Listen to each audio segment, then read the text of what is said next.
नमस्कार। किस्सा कहानी में जो कि फलक का यूट्यूब चैनल है, हम लोग हमेशा ऐसे समांतर एक श्रेणी के तहत हम ऐसे लोगों की बात करते हैं, ऐसे अ अ, कथाकारों की बात करते हैं, जिन्होंने हमेशा फलक में और योगदान दिया है और किस्सा कहानी में योगदान दिया है और जो बड़े राइटर्स हैं, उनके साथ हम बातचीत करते हैं, जिन्होंने इस लेखन की दुनिया में अपने पेशे से अलग, चाहे पत्रकार हों या किसी भी और पेशे से जुड़े हों, उसके अलग अपनी एक अलग पहचान बनाने की कोशिश की है या पहचान बना रहे हैं। ऐसे ही एक खास मेहमान आज हमारे साथ हैं, मुकेश कौशिक। फलक से बहुत शुरुआती दिनों से जुड़े रहे। लेखन में लघु कथाएँ जो हैं, छोटी कहानियाँ जो हैं, वो लिखते रहे। फिर उनकी किताब आई, एक लंबी यात्रा रही है। अब उसी यात्रा के बारे में आज बात करेंगे उनसे। और उनकी जो सबसे पहली किताब थी, सुनो इंडिया, वो मुझे पढ़ने का सौभाग्य हासिल हुआ। उसके बाद इन्होंने कहानियाँ शायद थोड़ा किनारे कर दिया और उसके बाद इन्होंने जो नॉन फिक्शन जिसको कहते हैं, उस लेखन पर ध्यान दिया। सर्जिकल स्ट्राइक पर लिखा, अब शायद चाइना पर एक नई किताब आने वाली है। तो इस बातचीत में हम जानने की कोशिश करेंगे मुकेश कौशिक जी से कि कैसे अब जो है लेखन कहाँ चल रहा है और कहानियाँ क्यों नहीं लिख रहे हैं, इस शिकायत के साथ। तो पहला सवाल, मुकेश सर बहुत-बहुत स्वागत है किस्सा कहानी पर आपका। और नमस्ते। सबसे पहले तो जो हम लोग न्यूज़ वाले हैं ना, वो पीछे से बात करते हैं। मतलब जो सबसे पहले उल्टा पिरामिड जो है, उसमें जो नई किताब आ रही है, शायद 15 या 20 दिन में आने वाली है, वो कौन-सी किताब? मंजीत, मेरी आपने मुझसे कई शिकायत की हैं कि मैं कहानियाँ क्यों नहीं लिख रहा हूँ, मैं नॉन फिक्शन पर क्यों शिफ्ट हो गया हूँ, फलक पर क्यों नहीं आ रहा हूँ। पर मेरी पहली शिकायत आपसे है कि आप इतना इनफॉर्मल कभी मुझसे बात नहीं करते थे। हम लोग बिंदास रूप में बात करते रहे हैं, यार कैसे लिख रहे हो, क्या कर रहे हो, क्या अंदाज, मतलब वो आपका अंदाज आज यहाँ पर क्यों बदला हुआ है, मेरी पहली शिकायत ये है। अगर हम लोग टीवी मीडियम पर भी हैं तब भी तो दोस्तों की तरह ना मिलेंगे। बेशक। लेकिन मैं आपको वहीं पर ले जाता हूँ जहाँ बहुत सीरियस सवाल पूछ रहे हैं मुझसे। और मुझे दुख भी होता है कि मैं फलक पर उतना नहीं आ पा रहा हूँ जितना लगभग 2 साल पहले था या उससे और 2 साल पहले था, क्योंकि चीजों ने इतना घेरा दैनिक भास्कर में आने के बाद मुझे कि हम लोग थोड़ा जो फिक्शन कहानियों के बुनने के शौकीन थे, वो नॉन फिक्शन इतना सामने आने लग गया कि लगा कि पहले तो नॉन फिक्शन को ही लिख लेते हैं। आपने शिवरामन कारंत की कहानियों का जिक्र सुना होगा जी। उन्होंने अपने एक उपन्यास की अपनी भूमिका में लिखा है कि काश जितनी कड़वी सच्चाइयां होती हैं दिखने वाली, वो अगर कथाएं होती तो कितना अच्छा होता, ताकि हम ये सोच तो पाते कि ये कल्पना है ना। तो मुझे लगता है कि हम लोग जब असली दुनिया में आए तो मुझे लगा कि असली दुनिया की कहानियां तो उससे भी ज्यादा विद्रूप हैं जितनी हम सोचते रहते। और फिर मैं उनको पकड़ने बैठ गया। जैसे कि आपने एयर स्ट्राइक का जिक्र किया, मैंने जो 2 साल पहले हुई थी पाकिस्तान पर, बहुत सपना था मेरा कि मैं कुछ युद्ध की कहानियां लिखूं और खुद कवर करूं। और पहला मौका लगते ही मैंने एयर स्ट्राइक एट बालाकोट को चुना। और उसके लिए जानना ये चाहा कि वो एयर स्ट्राइक हुई कैसे थी। बहुत सारे लोग हैं जो कयास लगाते हैं, एयरफोर्स के लोग हैं कुछ बोलते हैं, राहुल गांधी हैं वो बोलते हैं कि कुछ हुआ ही नहीं था, या विपक्ष के कुछ लोग हैं जो बोलते हैं कुछ हुआ ही नहीं था। पाकिस्तान में बोलते हैं कि 5 कबूतर और एक कोई गाय मरी थी और कुछ हुआ ही नहीं था। तो मुझे लगा कि ये विषय चुनने वाला है ना। तो इसका सबसे ऑथेंटिक अकाउंट कौन दे सकता है। पश्चिमी कमान के उस समय प्रमुख थे सी हरिहरन।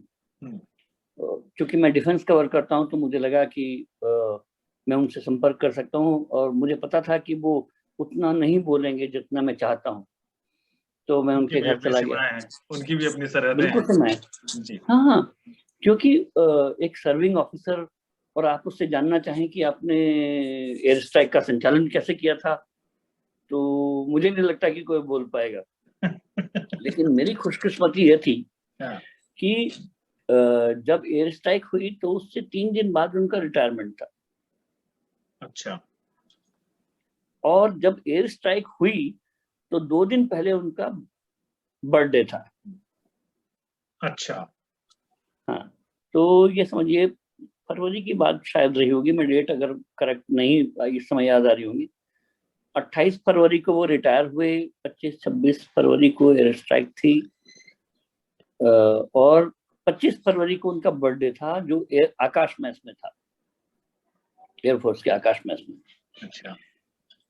तो वो एयर स्ट्राइक होने के बाद में तुरंत बाद उनके घर गया था, तो उन्होंने पूरा किस्सा बयान करते, मैंने उनसे कहा सर आप सुनिए, इस खबर को सेंसेशनलाइज करने का मेरा कोई इरादा नहीं है। अच्छा। मैं सिर्फ जानना चाहता हूँ कि एयर स्ट्राइक रात को कैसे हुई थी, प्लानिंग क्या थी, और मैं वो भी नहीं जानना चाहता हूँ कि जिससे पाकिस्तान को लाभ मिले, है ना। मैं सिर्फ इतना जानना चाहता हूँ कि जितना पब्लिक डोमेन में आ सके या जितने लोग जान सके उसको। तो मंजीत भाई मैं बताऊं आपको, मैं उनके गुड़गांव के घर में गया, वहां पे 3-4 कुत्तों ने मेरा स्वागत किया जो बहुत प्यारे थे, जो मुझसे अच्छा। लिपट लिपट के बाकी I am also a dog lover, तो उन्होंने मुझसे उनका तारुफ मुझे डर कराया, लगता फिर बोले है, मुझे बहुत ज्यादा डर लगता है। होता है, अक्सर लगता है। तो मैंने हरि कुमार से कहा कि सर मैं किताब लिखना चाहता हूँ, उसकी भूमिका आप लिख दीजिए। अच्छा। मेरा मकसद सिर्फ उस एयर स्ट्राइक की रात को बाहर लाना था। कुछ लोग इंटरव्यू लिखते हैं किताब में लाने के लिए, मैं उनको किताब में लाना चाहता ताकि मैं भास्कर में एक रिपोर्ट लिख सकूं।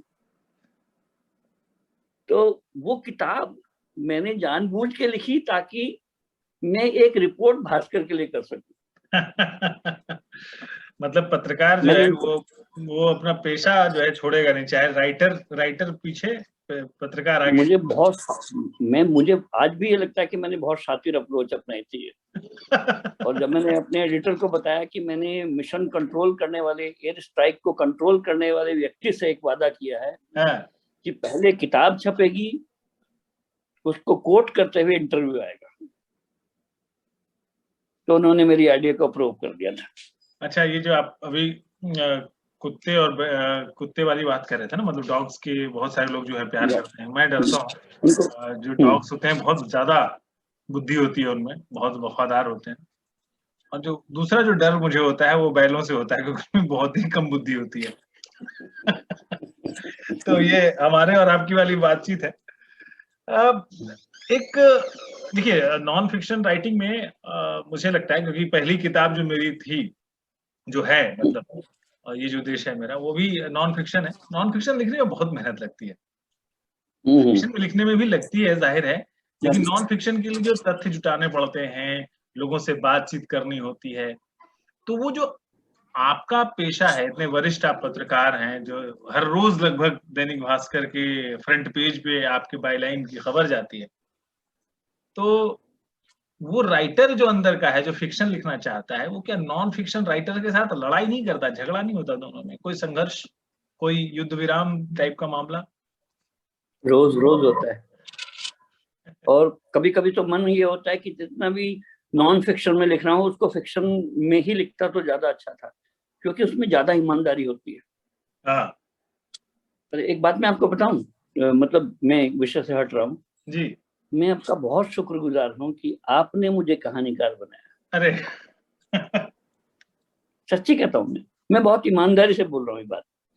अगर मुझे फलक का मंच आपने ना दिया होता, जिसमें रोज हजारों पाठकों की, हजारों जो लोग थे कहानी के तलबगार, उनकी जो प्रतिक्रियाएं थी, उन्होंने हमको रोज हौसला दिया कहानी लिखने का जी। और मैं रोज कहानी लिखता चला गया। बहुत सारे लोग थे जो मेरी बोल्ड कहानियों को एक्सेप्ट नहीं कर पा रहे थे, लेकिन बहुत सारे ऐसे भी थे जिन्होंने कहा कि सर लिखिए, ये बोल्ड ब्यूटीफुल वगैरह कुछ नहीं होता है, जो मन से लिखते हैं वही कहानियां होती हैं। वही कहानियां होती हैं। मैं जय सुशील का नाम लेना चाहता हूँ, जिस समय अमेरिका में बैठे जी। ही वॉज द वन जिसने मुझे हर कहानी पर सपोर्ट दिया, जिसमें मेरे को ट्रोल किया गया था आपके ग्रुप। मेरा ग्रुप, देखिए ग्रुप तो आप लोगों का है, मैं तो बस उसको उसमें नहीं, आपका ग्रुप नहीं, मैं अपना ही ग्रुप कहना चाहता हूँ। हाँ, वो जो मंच है ना, मैं तो उसमें सिर्फ कुर्सी और तिरपाल लगाने वाला संचालक लेकिन मात्र हूँ। उसकी प्रेरणा से मैं रोज कहानियां लिखता रहा। जी, ये बात तो है। बहुत सारे रोज कहानियां ऐसी जिसमें कई अच्छे दोस्त बने, कई अच्छी कहानियां लिखी गई। और ये सुनो इंडिया किताब भी तो उसी की देन है। बेशक, वो किताब, उसी में उसमें से बहुत बहुमूल्य कहानियां हैं, मैंने पढ़ी हैं, मेरे पास है वो आपका वो सुनो इंडिया। इसलिए मैंने सबसे पहले सुनो इंडिया का नाम लिया, वो कहानी जो है फलक की में लिखी हुई कई कहानियों का। मैं एक और सलाह आपको यहीं पे वीडियो में ही देना चाहूंगा कि उन जो पुरानी कहानियां हैं उसको रिराइट करिए। रिराइट करने का मतलब ये होता है कि वो बहुत आकार में छोटी थी, क्योंकि जब जब आपने वो लिखी थी तब उसमें कुछ शब्द सीमा थी, 200 या 150 शब्दों की सीमा थी। हाँ, अब वो बिल्कुल सीमा सही बढ़ करा। गई है, तो उसमें कल्पना का जो रबड़ है वो और खींचा जा सकता है। नहीं, मैंने बहुत सारी कहानियां जिनको बहुत छोटा किया था उधर, हाँ। मैं उसमें कहानियां वही डालता था जिनको मैं छोटा कर पाता था। एडमिन सख्त और था। वो बड़ी कहानियां मेरे पास पहले से मौजूद थी। जी। जैसे कि एक कहानी है उसमें भारत माता की जय, हम्म। जो सुनो इंडिया में का हिस्सा है। और वो कहानी मैंने लिखी थी इस देश के सबसे बड़े किरदार के बारे में। कौन है? अब ठीक है, सब जानते हैं। नहीं, मैं आपका एग्जाम्पल ही ले रहा हूँ। अलग देश का अलग सबसे लोगों के बड़ा लिए, किरदार, जिसके अलग बारे अलग में लोगों सबसे के लिए, ज्यादा इस समय, अलग अलग लोगों के लिए वो किरदार अलग अलग हो सकता है। नहीं, जिसके बारे में इस समय देश में सबसे ज्यादा बातें होती है। नवजोत सिंह सिद्धू। कोई उसको नफरत करता है, कोई प्यार करता है, लेकिन हाँ, इग्नोर नहीं करता। इग्नोर कोई नहीं कर सकता, बेशक। और नवजोत सिंह सिद्धू उसमें कहीं नहीं ठहरता है। मैं कह नहीं ठहरते, बेशक, बहुत ही दूर खड़े हैं। हम सब जानते मैं हैं नरेंद्र मोदी के बारे आप में बात किसका, कर रहा हूँ। आप किनकी तरफ इशारा कर रहे हैं, हम सब जानते हैं। मैं सिद्धू का नाम हाँ, लेके थोड़ा छेड़ रहा मैं था। नरेंद्र मोदी के बारे में कहानी लिख रहा हूँ। मैंने एक कहानी लिखी थी, नरेंद्र भाई जिंदाबाद मुर्दाबाद। हाँ। और उसमें एक किरदार है जो अपने गांव में एक नरेंद्र भाई जैसे एकदम हूबहू कैरेक्टर मास्टर से, उसके चरित्र से मेल खाता है। अच्छा। और वो गांव में आता है, प्रधान मास्टर बन के आता है, और ये बच्चा उसकी शाखाओं में जाना शुरू करता है। हम्म। और वहां जाकर नरेंद्र भाई को अपना सबसे आदर्श मानने लगता है। उसके बाद उसकी पॉलिटिकल यात्रा शुरू होती तो एक है। उसके बाद पत्रकार जब कहानी लिखेगा तो पॉलिटिकल तो होगी ही। नहीं, वो हो सकता है कि ईमानदाराना भी हो। अच्छा, ये जो सर्जिकल स्ट्राइक के बाद जो आपकी किताब आई थी, सर्जिकल स्ट्राइक वाली किताब के बाद, वो क्या बालाकोट एयर स्ट्राइक पे थी? हाँ, बालाकोट सर्जिकल स्ट्राइक पे आपकी थी। दूसरी किताब थी। तीसरी, अब जो ये जो ताजा तरीन किताब है, ये गलवान पर है। गालवान और चाइना के साथ जो हमारा 14 महीने तक टकराव चला, मैंने चाहा ये है कि इतिहास बहुत पुराना पड़ जाता है और लोग पुराने इतिहास की बात करने लगते हैं, नए इतिहास को समेट नहीं पाते हैं। तो इस किताब में मैंने चाहा ये है कि इस पूरे 14 महीने की जो सैन्य तनातनी है उसको सामने लाया जाए। और उसमें 3 पड़ाव हैं। पहला पड़ाव ये कि किस तरह से चाइना ने हमारी जमीनों पे कब्जा किया। दूसरा पड़ाव ये कि गालवान की वो खूनी रात क्या थी जिसमें हमारे 20 सैनिक शहीद हुए। और तीसरी रात वो कि कैलाश रेंज की वो कौन सी रात थी जहां हमने उनको, चाइनीज को मात दी। और जो कैलाश रेंज की जो 54 चोटियां हैं, 2.5 घंटे के अंदर इतनी ऊंची चोटियों पर कब्जा करना और चाइना को मात दे देना, उन सबको मैंने वहां के अधिकारियों के बीच बैठ के सुना जाके। अच्छा। हाँ। तो और ये किताब जो है वो कैसे मिलेगी? हमारे फलक की जो दर्शक जो अभी इस वीडियो को देखेंगे या देख रहे हैं, वो और जो किस्सा कहानी के यूट्यूब पे दर्शक हैं, वो कैसे देखेंगे? आपकी किताब को कैसे पाएंगे? कहाँ से हासिल करेंगे? किस कोई दुर्लभ प्रकाशन नहीं से? है बहुत। हैं? प्रभात प्रकाशन से आ रही है वो किताब, जी, और उसकी अमेज़न लिंक भी मिल जाएगी। लेकिन जी। अगर जिनको अमेज़न लिंक से नहीं खरीदनी है, हाँ, वो मुझे मेल कर दें, मैं उनकी सॉफ्ट कॉपी उनको मेल कर दूंगा। अच्छा। अच्छा, देखो, हमारा मकसद क्या है? किताब हमारा लिखने का मकसद मकसद तो मेरा ज्ञान किताब को अधिक से अधिक लोगों तक फैलाना है। किताब किताब बिकना नहीं है ना, हाँ, ज़ाहिर है। किताब पहुंचना है। अच्छा, जो तो फलक पे जो जिन कोई कई सारे राइटर्स हैं, ओके सर, वो चाहते हैं कि लिखने में कुछ मदद मिले आपसे, आप जैसे सीनियर राइटर्स जो हैं, कैसे कहानियाँ बुनते हैं? खास करके अगर फ़िक्शन में किरदार लिखना हो, कैसे सोचते हैं? क्या नोट्स लेते हैं? कॉपी में नोट्स लेते हैं या मन में ही सोच करके सीधे कहानियों का अंत तय कर लेते हैं? कैसे लिखते हैं? कहानियों के बारे में ज़रा बताएँ। म्हणजे काव्य कहानीकार और मैं भी लिख लेता हूँ। आप भी जानते हैं कि हम लोग कहानियां कभी नोट्स लेके नहीं बनती हैं, कहानियां जर्मिनेट होती हैं, है ना, आपकी इस धरती पर गिरती हैं और वहां से पैदा हो जाती हैं। जैसे कि मैं आपको अपनी एक कहानी का उत्स बताता हूँ। जी। मेरी एक कहानी है, सुनो इंडिया चुप क्यों हो इंडिया, जिस पर वो किताब बनी थी। हाँ, तो मैं गोवा में अपने परिवार के साथ एक ट्रेन में जा रहा था और पूरा बोगी फुल थी, रिजर्वेशन हो चुके थे, सब कुछ हो चुका था और हम लोगों ने अपनी अपनी सीटें थाम ली थी। तो मैंने वो कहानी की शुरुआत ऐसे की कि किस तरह से रिजर्वेशन होता है, किस तरह से परिवार बैठ जाते हैं, पूरी बुक ही फुल हो जाती है। और इस सब को चलते चलते रात को 2 बजे मेरी नींद खुली। 2 बजे नींद खुली और ये मैं सही वाक्य बता रहा हूँ, और जो कहानी का यहाँ तक का सच है। और कहानी उस कंपार्टमेंट के बाहर आवाजें आ रही थी, ए भैया, ए भैया, दरवाजा खोल दो, ए भैया, दरवाजा खोल दो ना। तो बीच में से उस कंपार्टमेंट से कोई आवाज दे रहा है कि ये खोल दो भी कह रही है भैन चोद, और भैया भी कह रही है। तो मैं हिल गया था अंदर उस वाक्य से। तो फिर मैंने विजुअलाइज किया, मान लिया ये लड़की एक प्रेग्नेंट लड़की है और रात को 2 बजे झांसी के किसी स्टेशन पर दरवाजा खोलने की एक इल्तिजा कर रही है। रिजर्वेशन फुल हो चुका है, दरवाजा खुल नहीं रहा है। यहाँ के बाद मेरा साहित्यकार पनप गया था उस समय, मतलब कल्पना, है ना, कि मान लिया ये लड़की एक गर्भवती होती, मान लिया लड़की एक दलित होती, मान लिया एक लड़की का पेट भरा होता, वो चढ़ने की गुजारिश कर रही होती, मान लिया मैं पड़ा होता यहाँ पर और मैं भी चुप पड़ा होता, नो। तो यहाँ पर आधी कल्पना और आधी रियलिटी का जो समावेश होता है, मुझे लगता है कहानियां वहां से पैदा होती है। वहां से पैदा होती हैं, बेशक। तो जो पत्रकार के रूप में आप जो भोगते हैं, देखते हैं, वहां से बीज निकलता है, जाहिर है बहुत सूक्ष्म, बहुत छोटा आम सा आदमी काम है। के सामने भी वो बीज निकलते हैं बॉस, हाँ, नहीं निकलते सब है, पत्रकार लेकिन ही नहीं। जिसने लिखना शुरू कर दिया वो आम कहाँ रहा, वो तो खास हो जाता है बोला। मैं बताऊं, कमी बस यही है कि हम लिख नहीं रहे। हाँ, लिखना शुरू कर देंगे तो हो सकता है बहुत अच्छी कहानियां हैं हर एक के पास। जैसे कि मैं अभी, मेरी एक फ्रेंड ने मेरे साथ एक शेयर किया, रोमानिया में एक रेस्टोरेंट है, हाँ, वहां पर आधे घंटे के लिए किरदार बिकते हैं।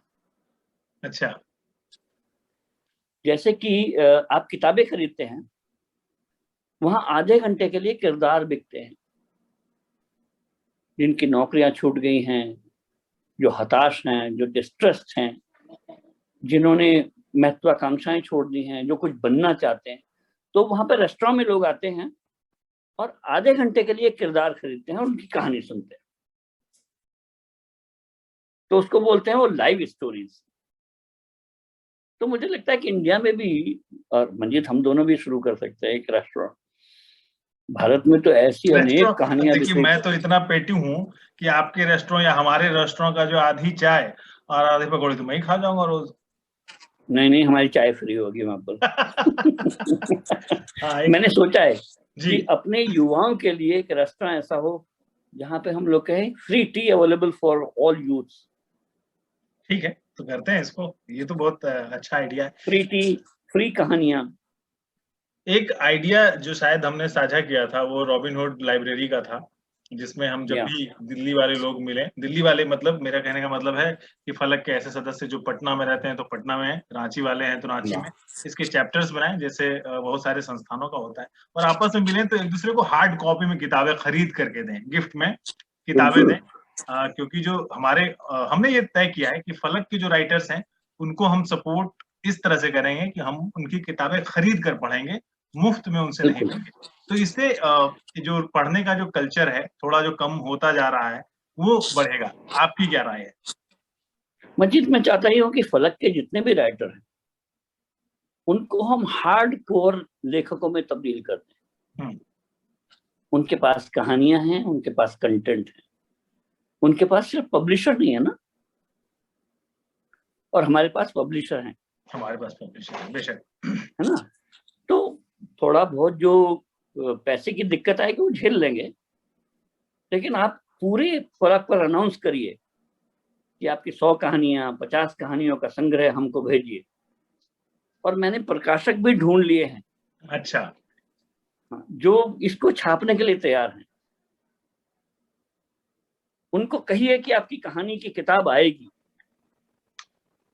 आपकी भी आएगी, तो आपकी तो आ ही रही है। और वो तो हम देखिए, हम लोग इसके बाद नहीं, लेकिन मैं चाह रहा हूँ कि ये चीन पर जो आपने किताब, मतलब गलवान की जो सैन्य तनातनी है उस पर जो किताब आपकी आ रही है अगले मतलब मुझे लगता है कि दुर्गा पूजा के आसपास, नवरात्र खत्म होते आ जाएगा। उसके बाद कहानी लिखेंगे या फिर नॉन फिक्शन में अटकेंगे? मैं, ये सवाल भी है, शिकायत भी है। मैं अब कहानियों पर आना चाहता हूँ। आइए। हाँ, क्योंकि मैंने अभी एक कहानी की किताब पढ़ी जिससे मैं बहुत प्रेरित हुआ, और मैंने आपको कल मैसेज भी किया था शायद। ठीक है। तो मैं चाहता ये हूँ कि जो हमारा कोर एरिया है, हाँ, मैं उस पर वापस लौटूं। जो नॉन फिक्शन लिखना है वो हार्ड रियलिटी है, और उसमें मुझे दुख होने लगता है। मुकेश कौशिक जो है वो इतने सीनियर पत्रकार हैं, लेकिन इतने सीनियर होते हुए भी मेरे मित्र भी हैं, और मैंने कई बार इनको डांट डांट के कहानियां भी लिखवाई हैं इनसे, तो मैं क्षमा प्रार्थी भी हूँ। लेकिन इनकी घर वापसी करानी जरूरी है। ये फिक्शन से, कहानियों से जो है नॉन फिक्शन की तरफ भाग गए हैं। इनकी घर वापसी कराई जाएगी, इनकी कहानियों की किताब भी जल्द आएगी, और जैसा इन्होंने कहा कि फलक के कहानीकारों के लिए किस्सा कहानी जो ऑडियो फॉर्मेट में हम कहानियां पेश कर रहे हैं यूट्यूब पे, वहां पर भी नए राइटर्स, नए कदम, नए पहचान, नए पदचिन्ह बनाए जाए। आप जैसे सीनियर्स का जो है वरिष्ठों का साथ रहेगा। मैं वरिष्ठ कह रहा हूँ, गरिष्ठ नहीं कह रहा हूँ, क्योंकि बिल्कुल गरिष्ठता नहीं है, बहुत सहज है, बहुत सरल है, और इनकी किताबें जो है वो हम सब उनका स्वागत करेंगे। उसके बारे में हम फिर से फलक पर चर्चा करेंगे जब वो किताब आ जाएगी, चीन वाली सर्जिकल स्ट्राइक और एयर स्ट्राइक वाली किताबें जो है बेस्टसेलर रही हैं। और सुनो इंडिया जो कहानियों का संग्रह है, उसका दूसरा संस्करण हम देखना चाहेंगे कि जो उनकी नई कहानियों की शक्ल में है। बहुत बहुत शुक्रिया मुकेश सर बात करने के लिए। मैं अनौपचारिक बात नहीं कर रहा हूँ जी। मेरी नई कहानी संग्रह है जो इंडिया गेट पर माधुरी दीक्षित के बिना आने वाला है। अच्छा। और आप बहुत पसंद करेंगे उसको। वो सिर्फ प्रेम कहानियों का संग्रह है। ओह हे भगवान, प्रेम कहानियां पढ़नी पड़ेगी। और आप मुझे जानते हैं। हाँ, मैं आपको जानता हूँ, लेकिन आप पता नहीं मुझे कैसे कह रहे हैं कि आपको बहुत पसंद आएंगी। प्रेम कहानियां जो है पढ़ना मेरे लिए बड़ा टास्क होता है। मैं बताता हूँ, आप रो पड़ेंगे उसको पढ़ के। अच्छा, ऐसी प्रेम कहानियां जिसमें रोएंगे हम। ठीक है, इस बारे में हम लोग मिलके चर्चा करेंगे प्रेस क्लब में। और हमारे जितने भी दर्शक हमें देख रहे हैं, हमारे बीच की जो बातचीत है उससे आप उत्साहित हों और बहुत सारी कहानियां लिखें और कहानियां पढ़ें ऑडियो फॉर्मेट में, और सुने जरूर। और इस चैनल को जिसपे ये इंटरव्यू आ रहा है इतने वरिष्ठ पत्रकार के साथ, उसको सब्सक्राइब जरूर करें। बहुत बहुत शुक्रिया मुकेश सर, और बहुत बहुत शुक्रिया हमारे दर्शकों का। नमस्कार। Thank you Majeed.